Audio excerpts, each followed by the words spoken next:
Halo football lover, saya Avi. Selamat datang di Bidadari Tribun Channel. Di episode kali ini, Anda akan saya bawa ke memori 20 tahun ke belakang untuk mengingat kembali perjalanan Invincible Arsenal. Yuk, kita simak bersama.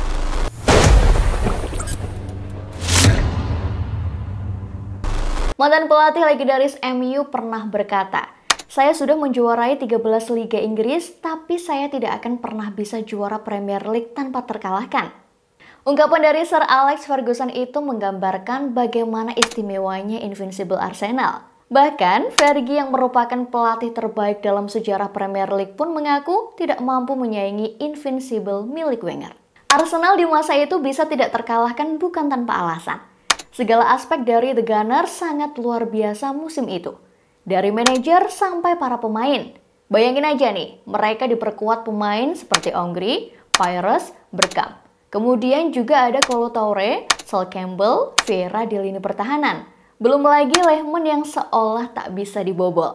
Meskipun begitu, bukan berarti perjalanan Arsenal mulus-mulus aja. Arsene Wenger dan para pemainnya melalui banyak cobaan dan tantangan untuk bisa dapat Invincible.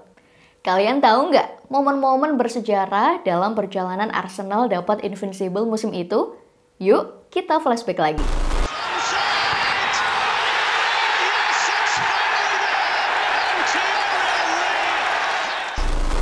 Kekecewaan musim 2002-2003. Tantangan dan cobaan itu dimulai sejak musim sebelumnya. Itu jadi musim yang penuh kekecewaan untuk Arsene Wenger dan juga Arsenal. Padahal di musim 2002-2003, The Gunners adalah favorit juara Premier League. Arsene Wenger di musim itu bahkan pernah berkata, "Bukan tidak mungkin kami bisa menyelesaikan musim dengan tak terkalahkan. Dan saya tidak tahu mengapa kalian terkejut saya mengatakan itu." Kok sombong ya? Ungkapan Arsene Wenger itu memang terkesan sombong, tapi bukan tanpa alasan. Di musim 2001-2002, Arsenal berhasil juara Premier League dengan hanya 3 kali kalah. Jadi Wenger sangat pede bisa tak terkalahkan di musim 2002-2003. Awalnya memang meyakinkan, The Gunners tak terkalahkan di 3 pertandingan pembuka.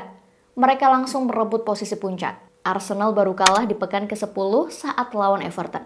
Meskipun begitu, mereka masih di jalur juara. Arsenal kembali merebut posisi puncak di pekan ke-14. Meriam London kokoh di puncak sampai menjelang akhir musim. Tapi di pekan ke-33, Manchester United berhasil menyalip mereka. Padahal saat itu hanya tersisa 5 pertandingan liga lagi. Gelar Premier League musim 2002-2003 pun jatuh ke tangan Sir Alex Ferguson yang merupakan musuh bebuyutan Arsene Wenger.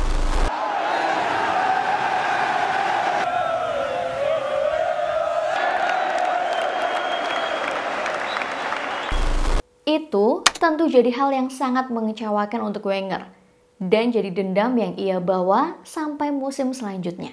Tapi sebelum Arsenal memulai musim 2003-2004, Wenger mengumpulkan para pemain untuk berdiskusi.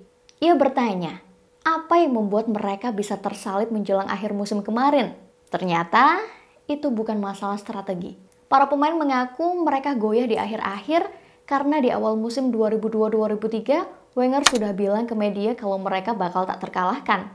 Itu berdampak negatif pada mentalitas para skuad. Mendengar keluhan itu, Wenger malah berkata pada mereka, "Saya berkata seperti itu karena saya benar-benar percaya kalian bisa melakukannya. Kalian pasti juga benar-benar menginginkannya." Battle of Old Trafford. Kepercayaan Arsene Wenger itu jadi motivasi untuk anak asuhnya. Mereka pun mengawali Premier League 2003-2004 dengan penuh keyakinan.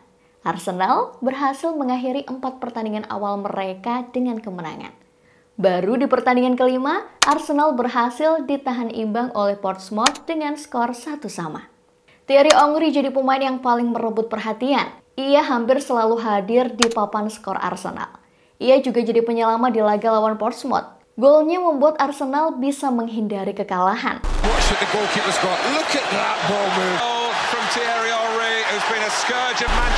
Tapi, tantangan yang sebenarnya datang di game week ke-6.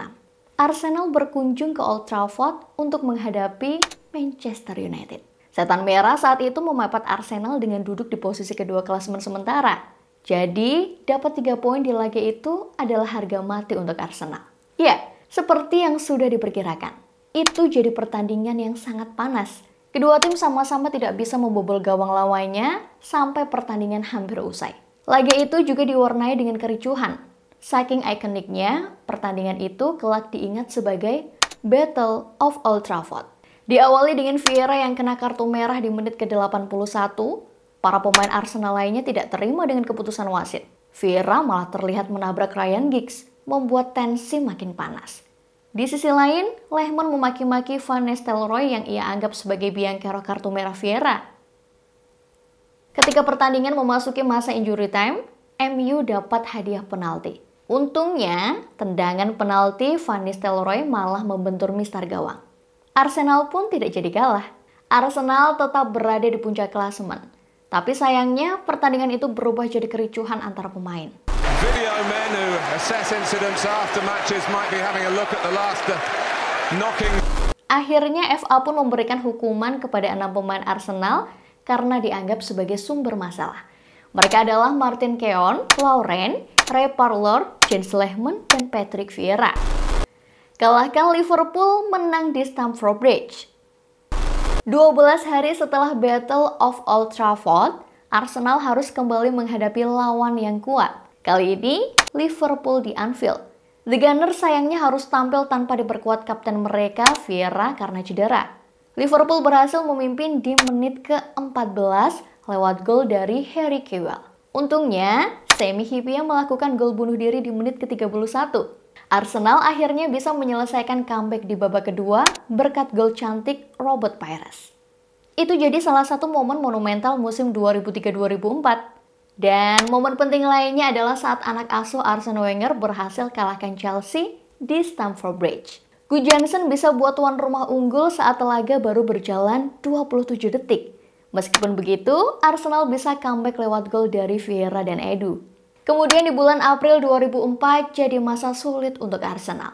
Mereka tersingkir dari FA Cup dan Champions League, tapi bisa terobati dengan kemenangan besar lawan Liverpool di Highbury.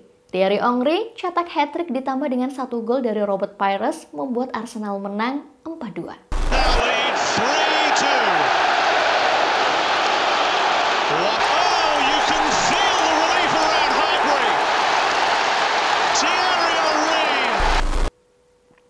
Jadi invincible.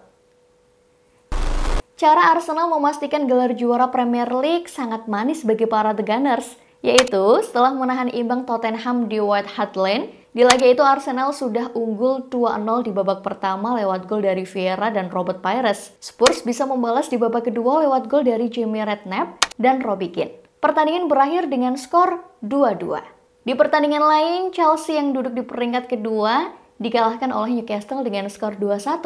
Alhasil, Arsenal pun diresmikan jadi juara liga.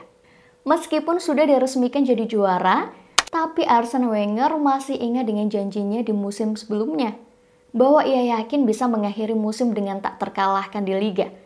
Hasilnya, bukan hanya Arsenal tak terkalahkan sampai akhir musim 2003-2004, tapi mereka melanjutkan catatan unbeaten sampai musim selanjutnya.